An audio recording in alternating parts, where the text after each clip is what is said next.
నీ ఆరాధన ప్రభు సన్నిధికి చేరాలని పూర్ణ ఆత్మతో, పూర్ణ మనసుతో ఆరాధించండి. ఆత్మతో సత్యముతో ఆరాధించండి. రోజుందా ఈ ఆరాధన? ఉందా? ఆత్మతో సత్యముతో ఆరాధించడం, ఆత్మతో సత్యముతో ఆరాధించడం, దేవుని వాక్యము కలిగి వాక్య ప్రకారము జీవించే ఆరాధన. అలాగనే ఆత్మలో ప్రభువుని ప్రతిష్ఠించుకొని జీవించే ఆత్మతో సత్యముతో చేసే ఆరాధన. ఇది యేసయ్యకు ఇంపైన సువాసన కలిగినటువంటి ఆరాధన. మందిరాన్ని ఇబ్బందుల పాలు చేయొద్దు. మందిరము అది యేసయ్య మందిరము, పరిశుద్ధ మందిరము. ఆరాధన చేస్తున్న ప్రతి ఒక్కరూ అనాలోచనంగా ఆరాధన చేయొద్దు. కనుక కళ్ళు మూసుకొని యేసయ్యని ప్రతిష్ఠించుకోండి.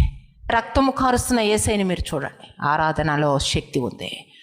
ఇక్కడ దావీదు స్తుతి ఆరాధన చేస్తూ గొల్యాతును సంహరించాడు. గొల్యాతుని చంపివేయడం వల్ల ఆనాడు ఇశ్రాయేల్ అందరికీ దావీదు సంతోషాన్ని ఇచ్చాడండి, సమాధానాన్ని ఇచ్చాడండి.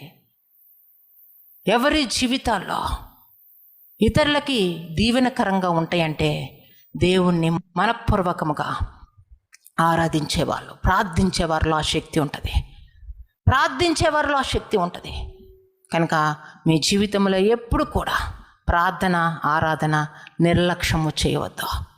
దావీదు వాక్య పరిచర్య చేయలేదు, కానీ దైవజనుడు కాదు, కానీ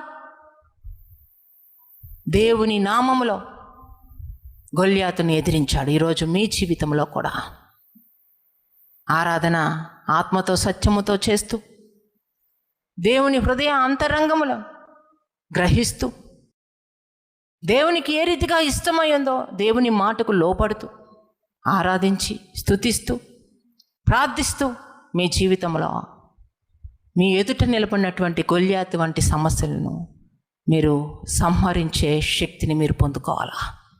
ప్రతి ఒక్కరూ అట్టి శ్రేష్టమైనటువంటి స్తుతి ఆరాధనలో కలిగి ఉన్నటువంటి శక్తిని మీరు పొందుకోవాలా. స్వరముతో పని లేదు మన దేవునికి. మన దేవునికి హృదయాంతరంగంలో వచ్చిన ఆవేదనతో కూడినటువంటి స్వరమును మన యేసయ్య లక్ష్య పెడతాడు. కన్నీటితో మీరు ఆరాధించడం నేర్చుకోండి. కన్నీరు కార్చాలండి. ఆరాధనలో కన్నీరు కార్చండి.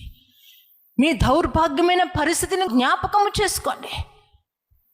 ఒకనాడు మీరు ఏ రీతిగా ఒంటరి స్థితిలో ఉన్నారో జ్ఞాపకం చేసుకోండి. విలువ లేని స్థితిని మీరు జ్ఞాపకం చేసుకొని ప్రభు సన్నిధిలో ఆరాధన సమయంలో కన్నీరు కార్చండి.